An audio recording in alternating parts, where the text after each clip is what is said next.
Volvamos al libro de Mateo capítulo 5.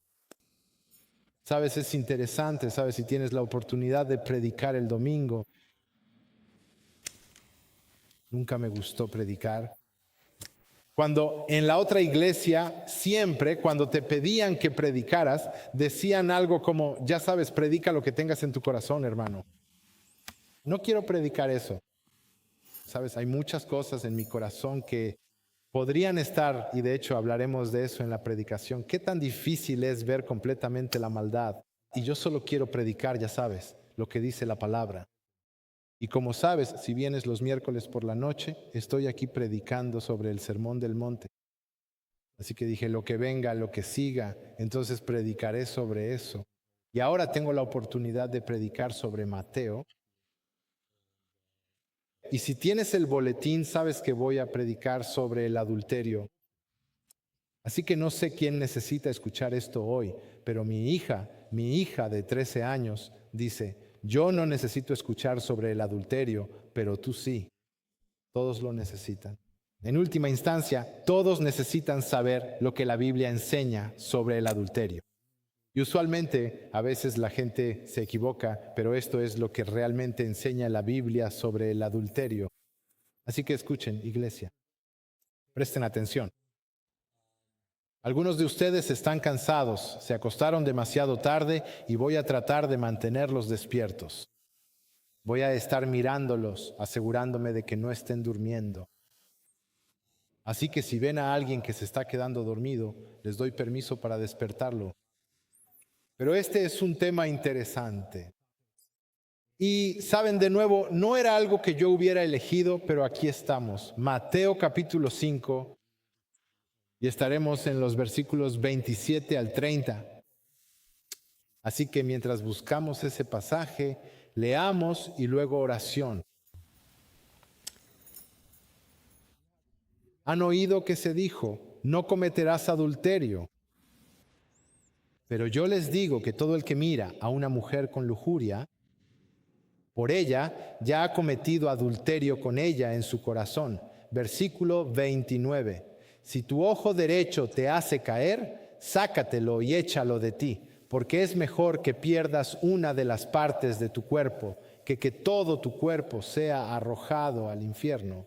Y si tu mano derecha te hace caer, córtatela y échala de ti, porque es mejor que pierdas una de las partes de tu cuerpo que todo tu cuerpo vaya al infierno. Oremos. Padre, al continuar en tu palabra, confesamos nuestra total dependencia de ti. Sabemos que sin tu espíritu nuestras propias palabras no tienen poder, pero con tu presencia, Señor, sabemos que nuestros corazones pueden ser transformados. Señor, una vez más, danos ojos para oír, Padre. Abre nuestros corazones para ver lo que deseas, para saber lo que necesitamos saber, Padre, esta mañana. Que la semilla de las Escrituras caiga esta mañana en buena tierra. En el nombre de Jesucristo oramos. Amén. Una vez más, al recorrer el Sermón del Monte, hemos visto a Jesús comenzar con los indicativos. Los indicadores son quiénes somos en Cristo. Y ahora pasamos al presente, donde nos encontramos ante los imperativos. Y eso es lo que debemos hacer como sus seguidores. Los imperativos en el Sermón del Monte, como amar a tus enemigos, dar en secreto y buscar primeramente el reino de Dios. Y estos fluyen directamente de la identidad establecida en los indicativos, que de nuevo es quiénes somos como ciudadanos de su reino. Y nuevamente, el Sermón del Monte, registrado en Mateo 5 hasta el capítulo 7, sirve, por así decirlo, como una constitución del reino de Cristo. Describe el carácter, la conducta y el compromiso de aquellos que le pertenecen. Y si comenzaste en Mateo capítulo 5, empezamos con las bienaventuranzas. Si estuviste aquí el miércoles, quizás recuerdes que Él pronuncia bendiciones sobre aquellos que reflejan los valores del reino. Y luego que son los pobres en espíritu, los mansos, los misericordiosos, los de corazón puro y finalmente dice los pacificadores. Y luego lo que hace es que pasa al papel de sus seguidores de ser la sal y la luz del mundo que está en decadencia. Y eso es Mateo 5, del 13 al 16. Y al hacerlo, lo que hace es llamar a sus discípulos a vivir de manera contracultural. Es decir, que tienes que encarnar esto, lo que el Señor te ha llamado a hacer en justicia para el reino, en este mundo que es oscuro y en este mundo que no conoce al Señor. Y nuevamente, el sermón que Jesús predica aquí no funciona simplemente como una instrucción moral, sino como una declaración de cómo es realmente la vida en el reino y de cómo se ve bajo el reinado de Jesucristo mismo. Y solo para que lo sepas, si nunca has escuchado este término, ahora vivimos en lo que se llama la tensión del ya, pero todavía no. El ya y el todavía no. Por ejemplo, ya estamos justificados, ya somos adoptados, pero aún no estamos completamente santificados y aún no hemos sido glorificados. Este principio del ya y el todavía no recorre toda la Escritura y es un principio muy, muy importante de entender como creyentes. El reino de Dios ha irrumpido. Por ejemplo, la Biblia habla en Lucas 17 y dice que el reino de Cristo está en medio de nosotros. Sin embargo, sabemos que la plena realización de su reino y su regreso no ocurren realmente hasta Apocalipsis capítulo 21. Así que este es el principio del ya, pero todavía no. Además, los creyentes estamos completamente aceptados posicionalmente en Cristo, como leemos en Efesios 1, pero aún esperamos la consumación de nuestra salvación. Y cuando nuestros cuerpos sean redimidos y sepamos que el pecado ya no existirá, como leemos en Romanos 8 y Filipenses capítulo 3, una vez más esta tensión del ya y el todavía no nos recuerda que vivimos entre la victoria y la consumación, o ya sabes, la finalización, o podrías decir el cumplimiento. Así que sabemos que como creyentes vivimos en victoria, pero aún queda más por hacer.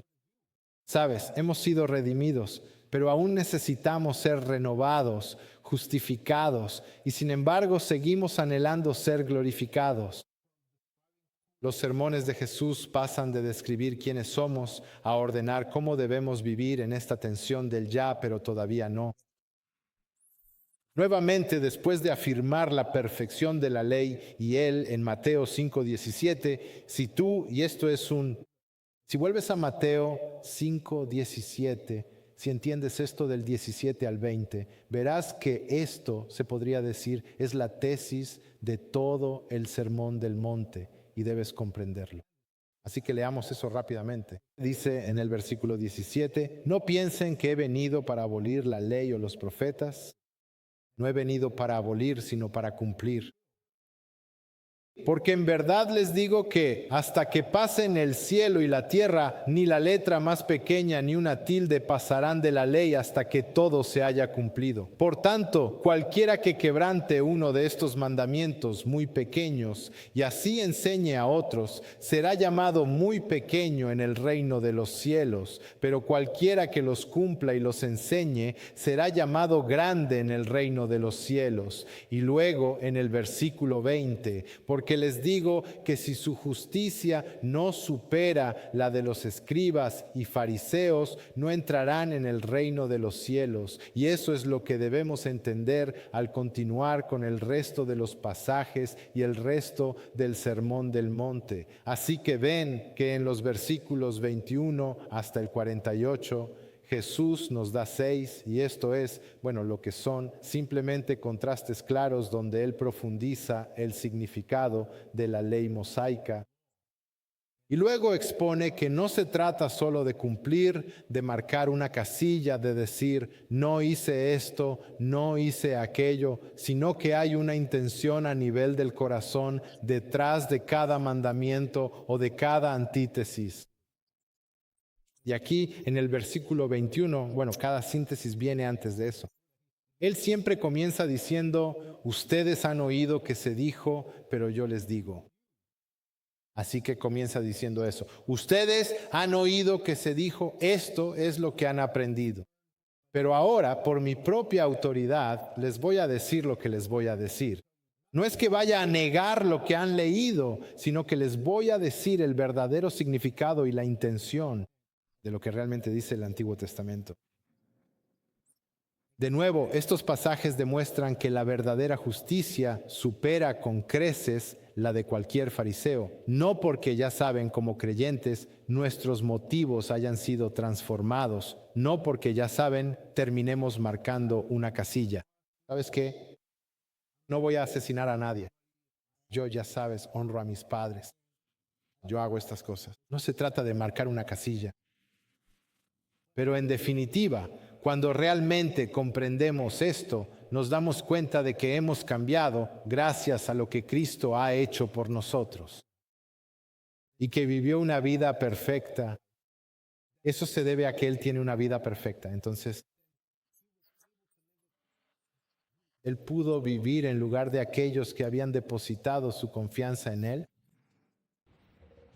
Y aquí en la primera antítesis, en el versículo 21, Jesús aborda el sexto mandamiento, que es no matarás. ¿Ves en el versículo 21, oísteis que fue dicho a los antiguos, no matarás y cualquiera que mate será culpable ante el tribunal? Él enseña que este mandamiento va más allá del acto externo de quitarle la vida a otra persona, sino que expone la ira interna, expone el odio y el desprecio que conducen al asesinato real. Y Jesús muestra que albergar amargura e insultar el vicio de otra persona es en principio lo mismo que el acto físico de asesinato.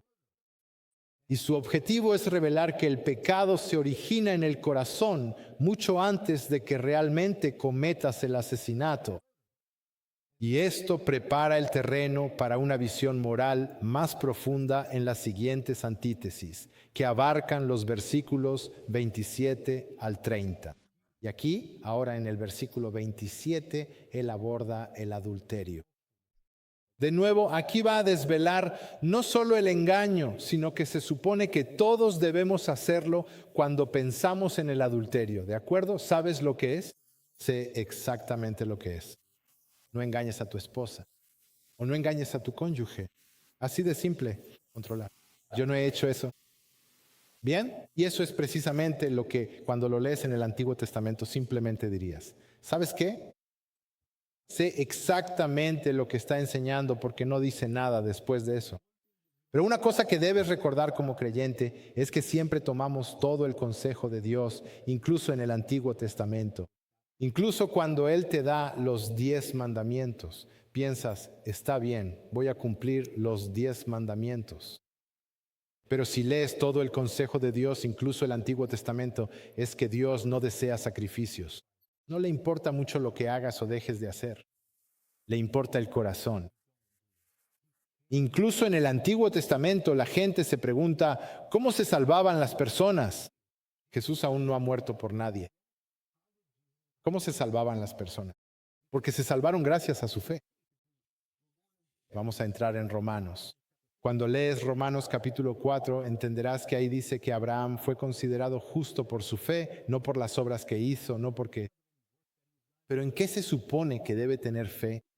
Su fe en las promesas de Dios, en que Él miraría hacia adelante esperando al Mesías. Ahora, como creyentes, miramos hacia atrás a Cristo, pero en el Antiguo Testamento ellos miraban hacia adelante a la promesa de que Dios vendría en carne. Así que, de nuevo, eso es como somos salvos y al final Dios no exige, no eres salvo por lo que haces o dejas de hacer.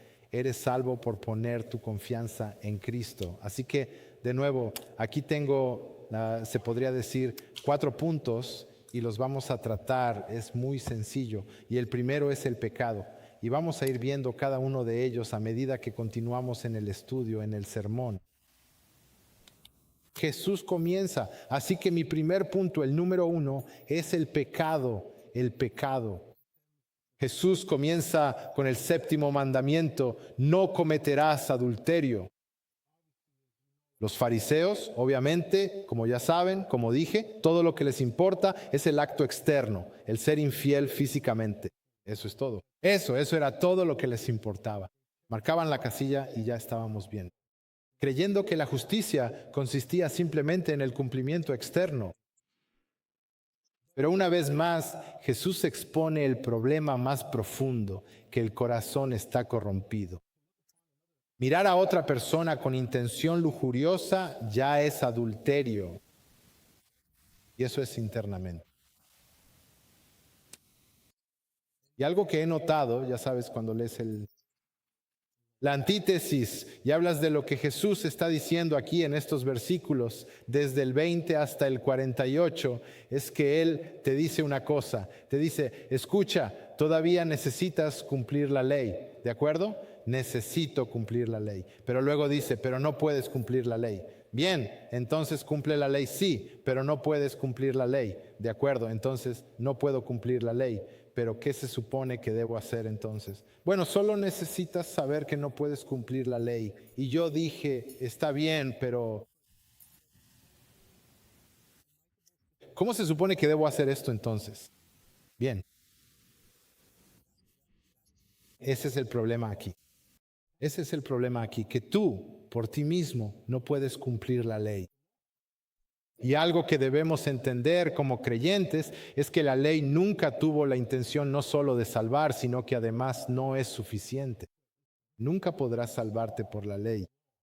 Pero lo único que la ley y que Cristo te va a decir aquí es que si lo lees en contexto, si entiendes lo que Cristo siempre ha dicho y lo que siempre han dicho las Escrituras, es que lo único que hace la ley es mostrarte cómo no puedes cumplirla. ¿Cuál es el propósito de eso? ¿Cuál es el propósito de la ley si ni siquiera puedes cumplirla? El propósito es que puedas decir, ¿sabes qué? Es un espejo. Y para que puedas mirarte a ti mismo y decir, hombre, soy una persona terrible, ni siquiera puedo cumplir estos 10 mandamientos. Simplemente no puedo hacerlo. Y entonces lo que hace en última instancia, si sabes que no puedes cumplir los 10 mandamientos, lo que terminas haciendo es preguntarte, bueno, ¿qué se supone que debo hacer entonces? Necesitas correr hacia Cristo porque Él ya vivió una vez más, Él vivió una vida perfecta, para que cuando confíes en Él, cuando pongas tu vida, cuando confías y le entregas tu vida, entonces dices, Dios, tú ya viviste la vida perfecta por mí. Y yo no tengo que vivir esa vida perfecta. Y eso, en última instancia, te señala a Cristo. Ese es el propósito de la ley. Pero el término griego aquí para lujuria en realidad significa poner el corazón en algo, anhelar un objeto, anhelar una posesión. Así que este pecado, por lo tanto, no es notar la belleza o incluso sentirse atraído por alguien, sino este deseo que se alimenta. Es entretener la imaginación y permitir que la mente se deleite en lo que Dios ha prohibido. Bien, así que en última instancia, el adulterio o esta parte, esta lujuria de la que él está hablando aquí, es que en tu mente ya, si tuvieras la oportunidad, ya habrías cometido el adulterio, lo habrías hecho. Si se te presentara la oportunidad, ya habrías engañado a tu esposa, o incluso si no estás casado, ya lo habrías hecho, ya habrías fornicado o hecho algo que no deberías haber hecho. Has codiciado a otra persona. Cristo enseña aquí que ese pecado se concibe una vez más mucho antes de que ocurra el acto, porque el corazón es, se podría decir, el horno donde el deseo se convierte en rebelión. La verdadera justicia entonces debe transformar no solo el comportamiento, sino también la vida interior. Tu vida necesita ser purificada, tus pensamientos, tus afectos y nuevamente tus motivos delante del Señor.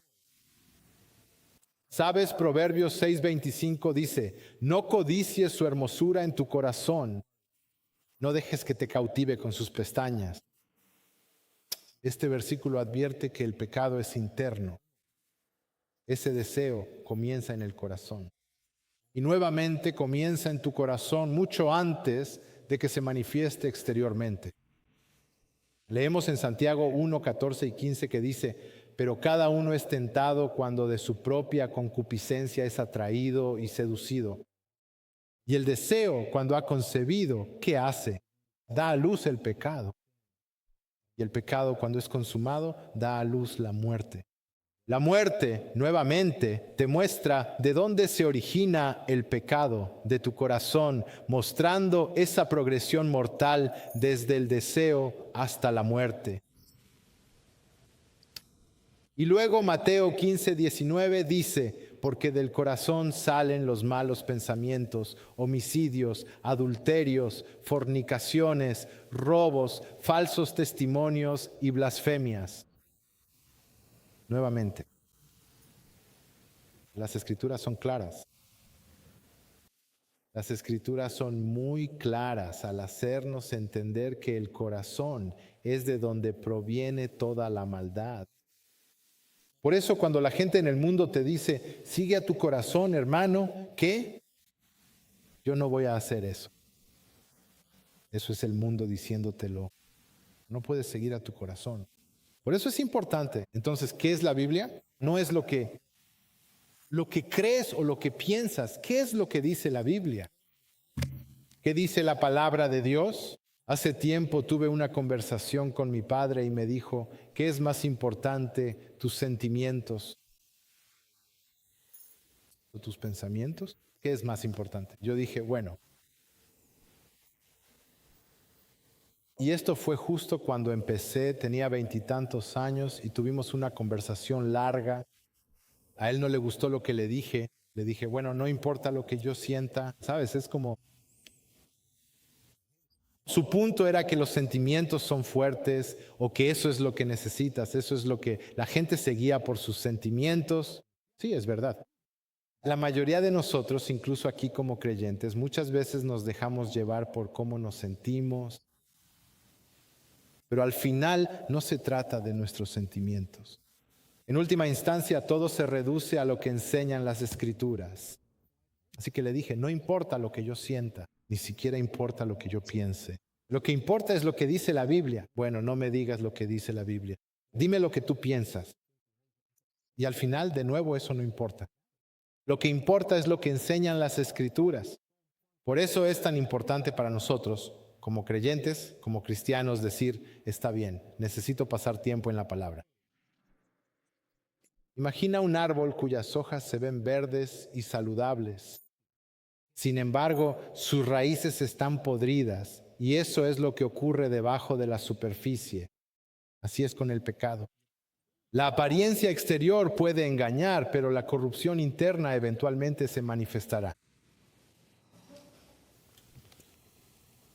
Necesitamos guardar nuestro corazón.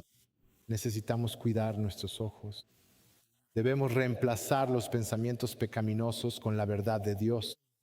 Los de corazón puro no son aquellos que nunca luchan. No se trata de, tenemos que ser perfectos, sino de aquellos que continuamente regresan a Cristo para ser limpiados cuando se arrepienten de su pecado. Así que Jesús expone el acto externo del adulterio como algo que tiene su raíz en la lujuria interna. No se detiene ahí. Va más allá, hasta la fuente que está debajo. Podríamos decir que el verdadero problema no es lo que hacemos, sino a quién adoramos. Y la lujuria no es simplemente una cuestión de pasión incontrolada, sino que en última instancia es una devoción mal dirigida. Antes de que ocurra el acto de adulterio, el corazón ya se ha inclinado ante otro Dios. Mi segundo punto es la fuente. La fuente, gracias. Así que esto en realidad podría significar el adulterio que está debajo del pecado, la raíz de la lujuria. Presta atención, la raíz de la lujuria es la idolatría y la codicia. Tienes la idolatría, que es el séptimo mandamiento. Tienes la idolatría, que es el primer mandamiento. Y luego tienes la codicia, que es el 10º mandamiento. Así que antes incluso de que rompas el 7º mandamiento, ya has roto el primer mandamiento, que es la idolatría. Y luego has roto el 10º mandamiento, que es codiciar. Y vamos a repasar algunas escrituras aquí. Y eso revela que el pecado de adulterio, nunca está aislado. Es fruto de una adoración mal dirigida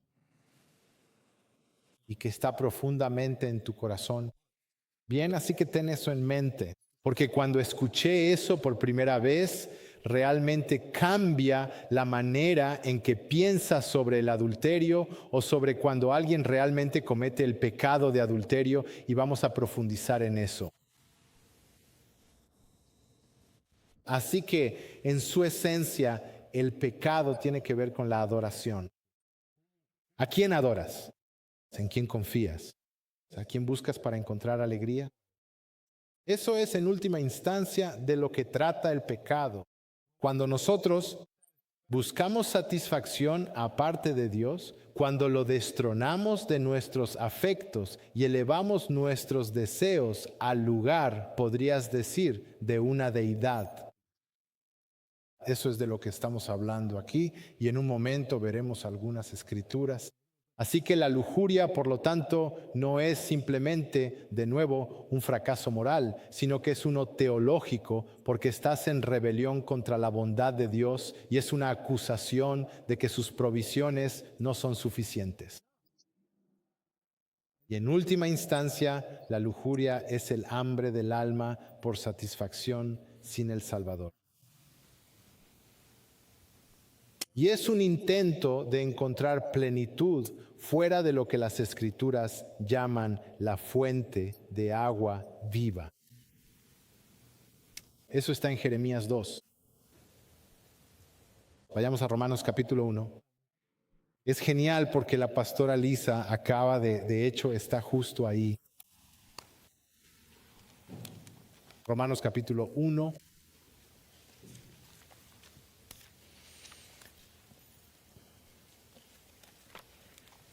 Es realmente maravilloso poder volver a algo en lo que ya hemos estado antes, porque nos brinda la oportunidad de redescubrir y profundizar en lo que ya conocemos, y porque puedes verlo de nuevo, observarlo desde una nueva perspectiva y notar cómo las Escrituras, los textos sagrados, siempre se relacionan y se conectan entre sí.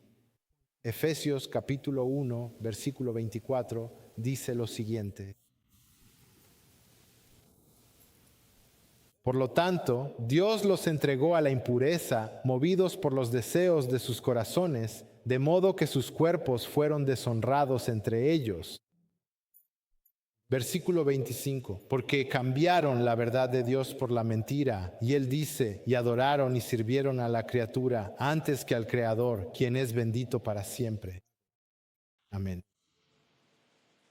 Y luego dice que por esta razón los entregó a pasiones mayores, y habla de la homosexualidad. Pero escucha lo que dice ahí mismo en el versículo 25. ¿Por qué? Porque cambiaron la verdad de Dios por una mentira. ¿Por qué? Porque adoraron, ya han adorado y sirven a la criatura en lugar de a su creador. ¿Qué pecado es ese? Idolatría. Así que los entregó a sus deseos. ¿Por qué? Porque ya estaban adorando a otra cosa, ya eran idólatras. Así que ahora él relaciona la lujuria con la idolatría y luego obviamente eventualmente convirtiéndose en codicia. Así que ya estás, de hecho, quebrantando los 3 mandamientos ahí, pero vamos a Efesios capítulo 3, en realidad Efesios 5. Comenzaremos en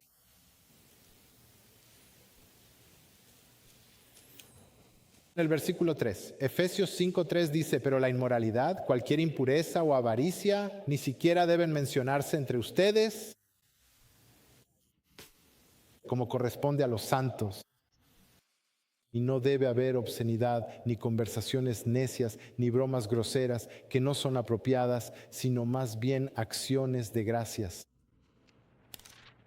Versículo 5.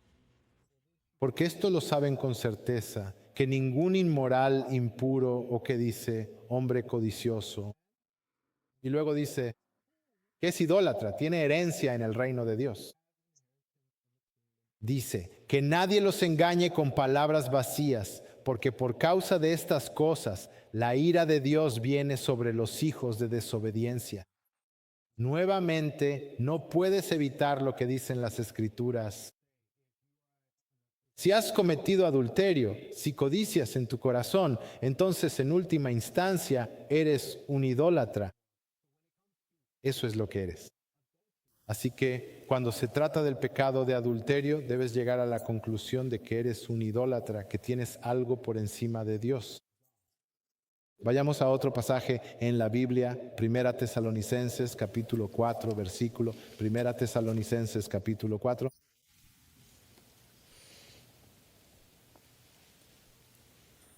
Y leeremos desde el versículo 3.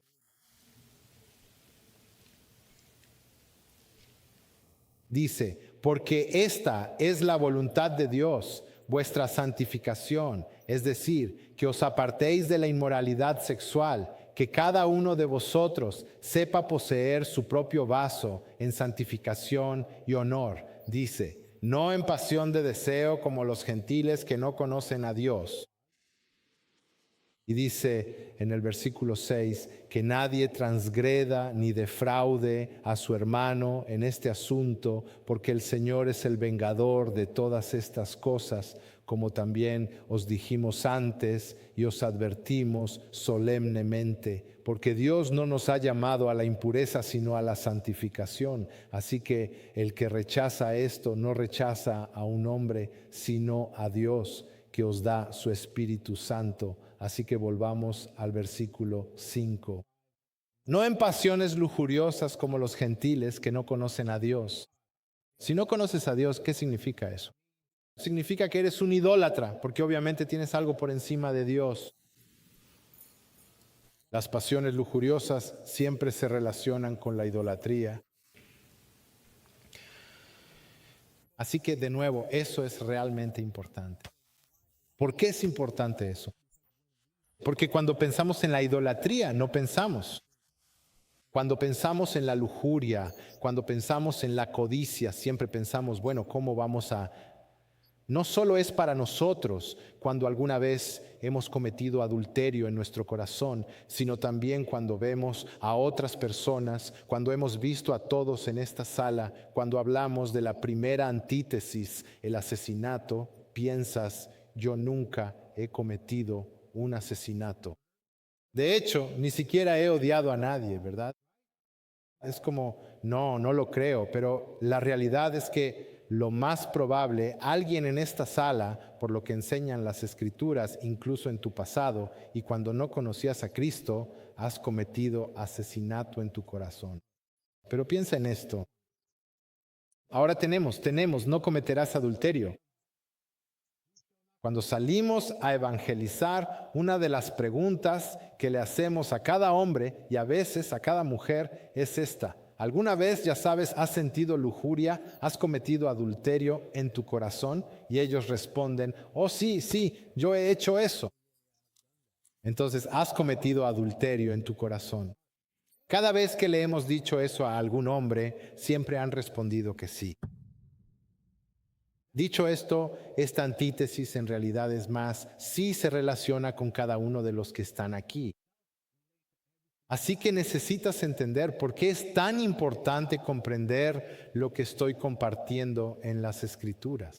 Porque cuando te encuentres con esto, cuando los creyentes digan, sí, he cometido adulterio en mi corazón, he sentido lujuria, tu mente debería decir, está bien, deberías pensar, bueno, has sentido lujuria, ha codiciado. Codiciar en las Escrituras nos remite a la idolatría. La pregunta es, ¿por qué has puesto algo antes que a Dios? ¿Qué es eso con lo que no estás contento? ¿Por qué no eres feliz en tu vida, que tienes que salir a buscarlo? Entonces, ¿qué es? Dímelo, hablemos. Por eso es tan importante entender las Escrituras, porque si no entiendes lo que enseñan las Escrituras, entonces no sabrás qué decirle a nadie. Pero no solo te ministras a ti mismo, porque ahora entiendes lo que dicen las Escrituras, sino que también puedes compartir eso con otras personas. Así que, de nuevo te digo, esto se relaciona con cada uno de ustedes.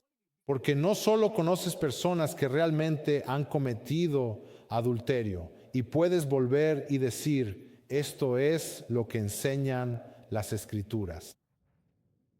Pero una vez más, también te ayuda cuando estás lidiando con esas cosas en tu corazón. Un hombre muriendo de sed en el desierto. Beber agua salada pensando que eso lo satisfará. ¿Pero qué hace? Solo aumenta su sed. Ayer me estaba comiendo las galletas de mi hija y ella hizo unas galletas muy ricas y le pone un poco de sal. Y yo estaba como, estas son un poco saladas, hombre. Pero estaban buenas, pero yo solo quería beber más leche. Me dije, hombre, eso no está bien. Estoy como comiendo estas galletas, estoy como bebiendo leche. Y este asunto interminable de las galletas, y yo estaba como, ok, tenemos que parar, tenemos que parar. Pero así es como te sientes cuando estás bebiendo. Y ya sabes, si estás en un desierto, no te va a satisfacer. Y así es con la lujuria. Es una promesa de satisfacción, pero solo deja tu alma más vacía. Solo revela que solo Dios puede saciar verdaderamente este corazón de esto, ya que nada ni nadie más puede hacerlo. La cosa que tenemos dentro, este deseo que tenemos, solo Dios puede realmente saciarlo. Así que necesitamos examinar nuestros corazones por cualquier ídolo que robe tu afecto de Dios, iglesia. Pregúntate dónde estás buscando tu satisfacción aparte de Él. Ya sea en tus relaciones, ya sea en tu estatus, en cualquier tipo de placer. Necesitas arrepentirte reemplazando esos deseos con adoración verdadera. Tu contentamiento y pureza crecen cuando nos deleitamos en la suficiencia de Cristo y realmente terminamos confiando en sus provisiones. Necesitamos buscar la gratitud, necesitamos orar, necesitamos dirigir nuestros deseos hacia nuestro Creador en lugar de hacia cualquier cosa creada. Una vez más, Jesús nos llama a un arrepentimiento radical cuando pecamos y debemos estar dispuestos a quitar cualquier cosa que desvíe nuestro corazón y al final simplemente no importa el costo. Mi tercer punto es la gravedad, la consecuencia del pecado, la severidad. Y vemos aquí que en los últimos versículos de Mateo capítulo 5, Jesús nos manda a arrancarnos el ojo y cortarnos la mano derecha.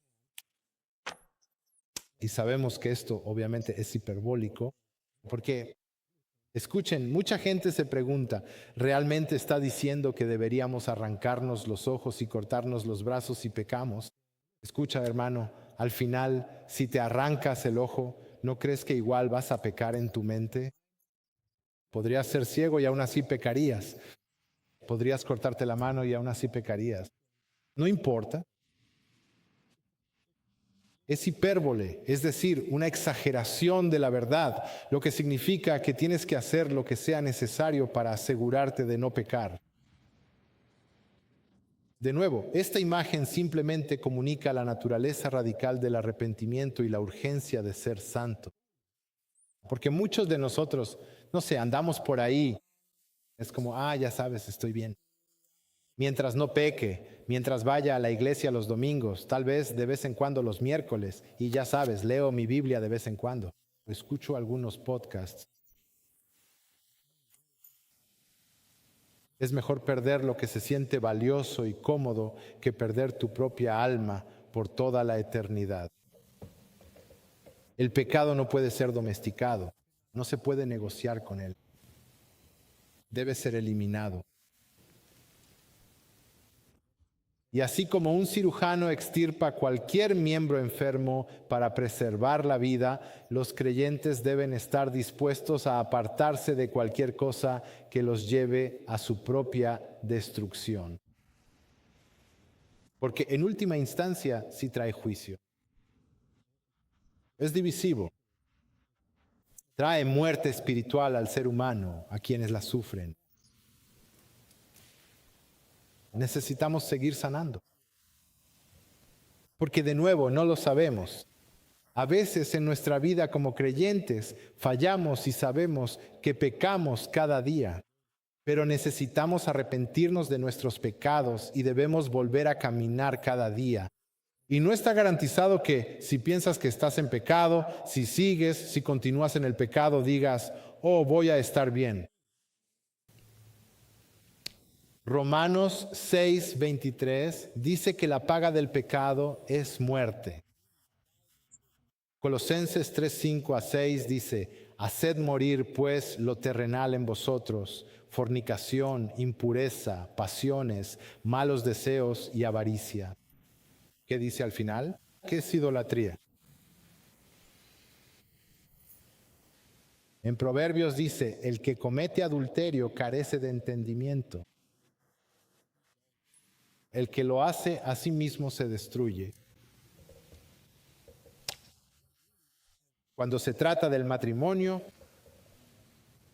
sabemos, o al menos algunos de nosotros sabemos, que está diseñado para reflejar algunas cosas. Tiene propósitos. El propósito número 1 es la procreación. Dice, vayan, sean fructíferos y multiplíquense. Es a través del matrimonio que Él da hijos piadosos, ¿verdad? Mateo, Malaquías, capítulo 2, versículo 15. Él a través del matrimonio también refina a su pueblo en santidad, y también provee una imagen viva de la relación de Cristo con su iglesia, como leemos en Efesios. Así que su propósito es la procreación. Entendemos que es para la santificación y también para la ilustración. No es solo una mera construcción social de la que leemos. Ha existido desde siempre, pero es un pacto divino que refleja el Evangelio. El adulterio, por lo tanto, no es simplemente una violación de la confianza humana. Es un ataque directo al diseño del pacto de Dios. Distorsiona su propósito para la intimidad. Rechaza su provisión y tergiversa el amor fiel que Cristo tiene por su esposa. Pero cuando mantenemos el matrimonio en pureza y fidelidad, proclamamos la belleza y la redención de su amor inquebrantable. Hebreos 13:4 dice, que todos honren el matrimonio y que el lecho conyugal se mantenga puro. Porque Dios juzgará a los inmorales sexuales y a los adúlteros. Y leemos en 1 Corintios 6:18, huyan de la inmoralidad sexual. Y ustedes no se pertenecen a sí mismos porque fueron comprados por un precio. Nuevamente, si un cirujano, un médico descubre un tumor canceroso, ¿qué va a hacer? Tiene que extirparlo, por doloroso que sea. Y eso es para salvar la vida del paciente. De la misma manera, debemos tomar medidas decisivas con cualquier pecado, eliminando todo lo que cause decadencia espiritual, sin importar qué, porque al final, si no hacemos esas cosas, sufriremos las consecuencias. Sabemos que el adulterio destruye la confianza. Así es. Es uno de los peores pecados imaginables. Siempre le pregunto a la gente, ¿preferirías que tu cónyuge te engañara? ¿O preferirías que estuviera muerta?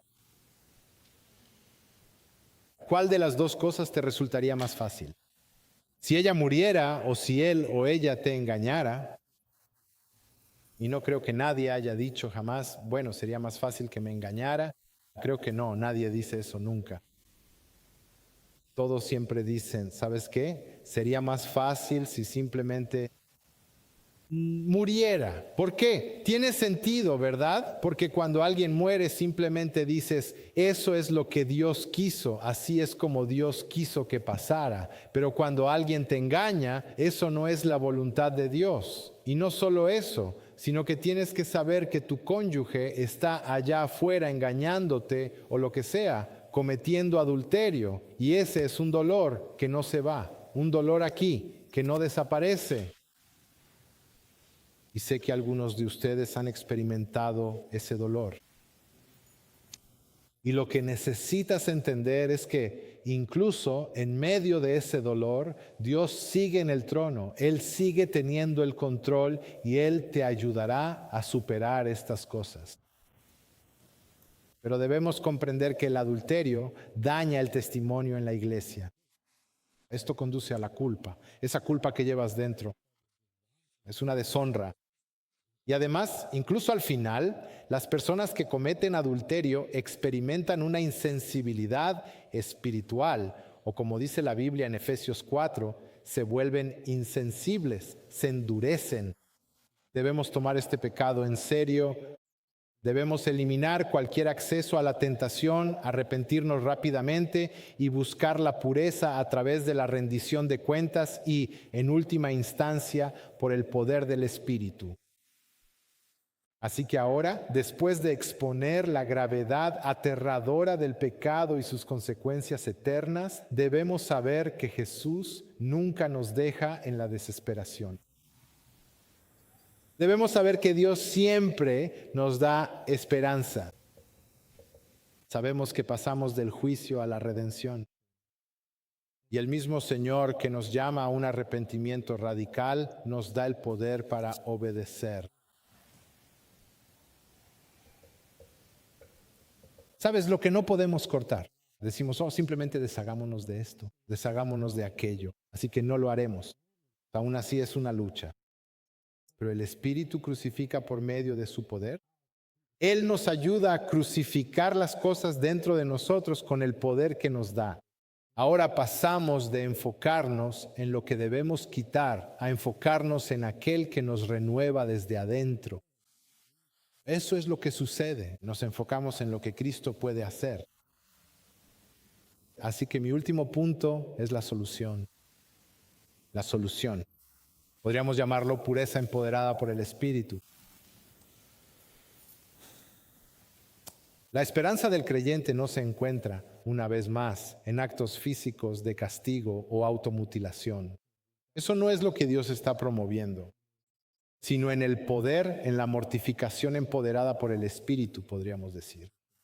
Mortifica el pecado, el despojarse de la muerte, de los deseos pecaminosos por el poder del Espíritu Santo. Romanos 8:13 dice, porque si vivís conforme a la carne, moriréis. Pero si por el Espíritu hacéis morir las obras del cuerpo, viviréis. Necesitamos entender esto, que el mismo Espíritu que resucitó a Cristo de entre los muertos, el mismo Espíritu que levantó a Cristo de los muertos, ahora vive en nosotros. Debemos entender que eso es un dicho. Ni siquiera puedes comprender cómo se ve eso. No me gusta hacer comparaciones. Cuando pienso en lo que Cristo ha hecho o lo que hizo por nosotros y el poder que tenemos, no hay manera posible. Simplemente tenemos que aceptarlo. Que simplemente tenemos que creerlo. Y sabes, solo pienso en algo. Si sigues el béisbol y lo que hizo Ohtani en el último partido, no puedo escucharlos si no siguen el béisbol. Lo siento, pero lo único que puedo decirles es esto. Ese partido que acaba de ocurrir, bueno, la gente hablará de él durante el resto de sus vidas. Quiero decir, tú ya no estarás, habrás muerto. Y la gente seguirá hablando de ese partido. Es simplemente lo que va a pasar porque fue tan grandioso y simplemente fue algo que nunca había pasado en la historia del béisbol, ¿verdad? Pero no puedo comprender lo que realmente hizo en ese campo de béisbol. No puedo. Simplemente sabemos lo que pasó, lo aceptamos y seguimos adelante, y dentro de 20 años volveremos a hablar de ello. Pero el punto es, esto es lo que intento decir, es que no podemos comprender el hecho de que el mismo espíritu que Cristo, cuando Cristo resucitó de entre los muertos, el poder que le permitió resucitar es el mismo poder que nosotros tenemos. ¿Cómo? ¿Cómo cabe eso siquiera en nuestra mente? No cabe, pero igual tienes que aceptarlo. Por eso vivimos con confianza, vivimos una vida que dice que podemos hacer estas cosas, que no importa lo que pase en nuestra vida, no importa las cosas horribles que la gente nos haya hecho, que Cristo, que el Espíritu que tenemos nos ayudará a superar esas cosas. Necesitamos entender que la transformación no se logra por nuestra propia fuerza de voluntad, sino rindiéndonos cada día a la guía del Espíritu y a lo que Él quiere para nosotros. La pureza no se trata de perfeccionismo, sino de depender de Él. Nuevamente, al caminar en el Espíritu, como dice Gálatas capítulo 5, nuestros deseos son renovados. Eso es lo que debemos pedirle al Señor, que renueve nuestros deseos, que nuestros corazones necesitan ser transformados y que debemos encontrar plena satisfacción en Cristo. El Salmo 119 dice, ¿cómo puede el joven llevar una vida pura? Guardándola conforme a tu palabra. Nuevamente necesitamos pasar tiempo en lo que dice la palabra. De nuevo, no se trata solo de algo moral. No es solo como decir, oh, no hice esto. Es una comprensión teológica de lo que Dios ya te ha dado. Si no tienes una comprensión teológica, entonces será difícil, no solo difícil, sino imposible para ti entender lo que Dios tiene para ti. ¿Y por qué Dios puede atravesar estas cosas y hacer que tú también las superes? Así que anota esto. Esta es la clave. Esto es lo que quiero que recuerden. Pero el contentamiento es la cura para la lujuria. El contentamiento es la cura para la lujuria. ¿Por qué? Así que, de nuevo, muchos de nosotros, muchos de los que estamos aquí, muchos de los que conoces, muchas personas en esta iglesia no están contentos. Y por lo tanto eso solo trae un poco más de deseos, un poco de levadura se mete. ¿Y qué pasa? Antes de que te des cuenta, es como, ¿cómo llegué aquí? ¿Por qué mi mente está aquí? Porque no estás contento. No eres feliz donde se supone que debes estar. ¿Por qué? Porque no confías en que lo que Dios te ha dado es exactamente lo que Dios tiene para ti. El contentamiento es una cura para la lujuria. Cuando como creyentes encontramos nuestra satisfacción en la bondad de Dios y descansamos en su provisión, el atractivo de este deseo prohibido simplemente pierde su fuerza. Simplemente no, ni siquiera te importa, ni siquiera te molesta, ni siquiera piensas en esas cosas. Porque simplemente confías en que lo que tienes ahora mismo, ya sea que tengas ya sabes, no importa. No puedo, no importa si tienes mucho dinero, si tienes mucha familia, no importa, todo lo que dije no importa. Familia más grande, más problemas. Más dinero, más problemas. Todo el mundo lo sabe, ¿verdad? Tienes todo ese dinero y, ¿me puedes prestar algo de dinero? No, hermano. Mira, sabes, tienes mucha familia y ya sabes, no pueden lidiar contigo todo el tiempo. Es simplemente lo que pasa. Tienes muchos hermanos y hermanas, tíos, tías, tú eres el tío loco, yo soy ese, ¿sabes? Pero es simplemente lo que pasa. Eso es lo que pasa en la vida. Pero de nuevo la gente dice, no tengo familia. Bueno, eso es, de nuevo, la familia no te hace feliz. Tampoco el dinero, ni tener dinero, ni no tenerlo, no importa. Pero necesitas estar contento porque al final la lujuria es simplemente que codicias más. Codicias las cosas que Dios ya ha dicho que no, que eso no es para ti en este momento. Así que la lujuria prospera donde reina el descontento, pero muere cuando tu corazón se deleita en Cristo. Y Filipenses 4 enseña que el contentamiento se aprende a través de la dependencia en la fortaleza de Cristo. Y Hebreos 13 nos recuerda que Dios mismo es la porción suprema y nuestra seguridad. Así que el alma que se deleita en la suficiencia de Cristo ya no busca satisfacción en otro lugar. Eso es todo. El contentamiento transforma el anhelo, este deseo, en adoración. Porque adoramos ya que no falta nada en nuestra vida, porque tenemos a Cristo. ¿Sabes? Lo interesante es que aunque, de nuevo, volviendo al ya, pero todavía no, es como, wow, hay algo que falta. Sí, hay algo que falta porque no eres perfecto. Porque ya has sido santificado, ya has sido justificado, pero aún no eres perfecto. Y ese sentimiento de que necesitamos más, quiero más, esto tiene que ser más. La única vez que vas a obtener eso es cuando estés cara a cara con nuestro Creador, cuando estés cara a cara con Cristo. Ahí es cuando vas a estar completamente lleno y satisfecho. Y nunca, jamás vas a querer nada más. Pero en este mundo necesitamos luchar contra la carne, necesitamos luchar contra el mundo y necesitamos luchar contra el enemigo cada día. ¿Sabes por qué no haces las cosas que se supone que debes hacer cada día? ¿Por qué no vas a la iglesia? ¿Por qué no? ¿Por qué no lo haces? Antes estabas encendido por el Señor, pero ahora ya no. ¿Por qué? Porque simplemente estás luchando contra estas cosas. Estás luchando contra la llama. Oh, hombre, solo quiero quedarme. Estoy tan cansado. Yo era, pero ya no. Es como que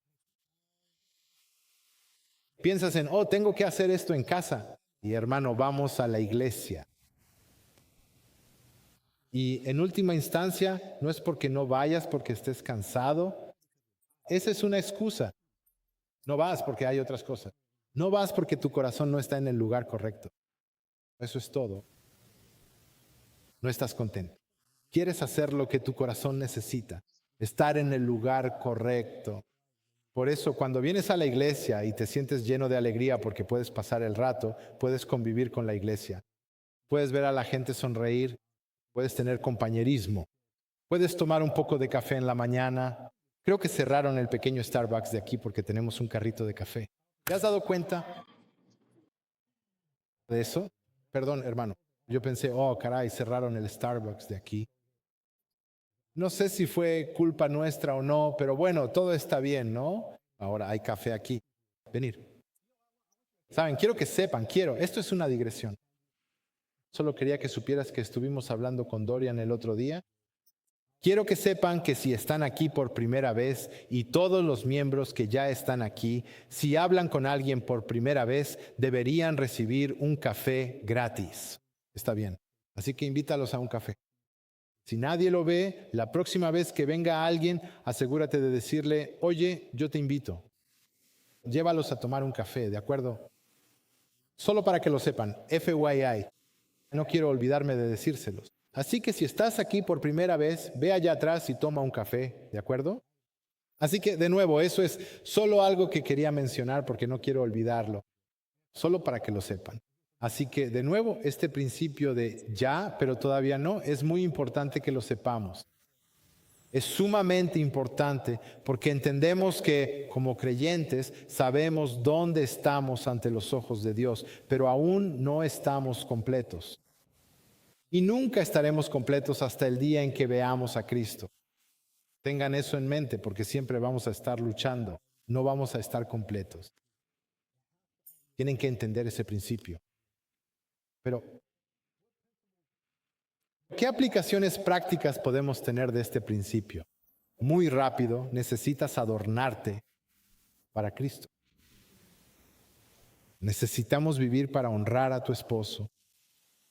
Necesitamos en la forma en que nos vestimos, en la forma en que pensamos, en la forma en que actuamos, tienes que identificarte como suyo. Así que te adornas para Cristo. Además, no puedes competir con Cristo. Nunca busques robar el afecto, ni la atención que le pertenece a Él. ¿De acuerdo? Así que no compitas con Cristo. Y luego, en tercer lugar, sé satisfecho en Cristo. Sé satisfecho en Cristo. Busca la plenitud en Cristo, no placeres falsos. Y por último, necesitamos caminar con humildad, en dependencia. Necesitamos ser humildes. Si no somos humildes, hay orgullo. O yo puedo hacerlo solo. No necesito a mis hermanos y hermanas. No necesito compartir mi pecado. No solo soy yo. No, necesitas caminar humildemente en dependencia. No solo, por supuesto, en Cristo, sino que la palabra dice que sí necesitamos a nuestros hermanos y hermanas en el Señor. Así que, en conclusión, Jesús eleva el estándar de la justicia para revelar que la santidad va más allá del comportamiento y las intenciones, hasta los afectos del corazón. Bien, así que el séptimo mandamiento aquí, en esta antítesis, nunca se trató simplemente de evitar algo.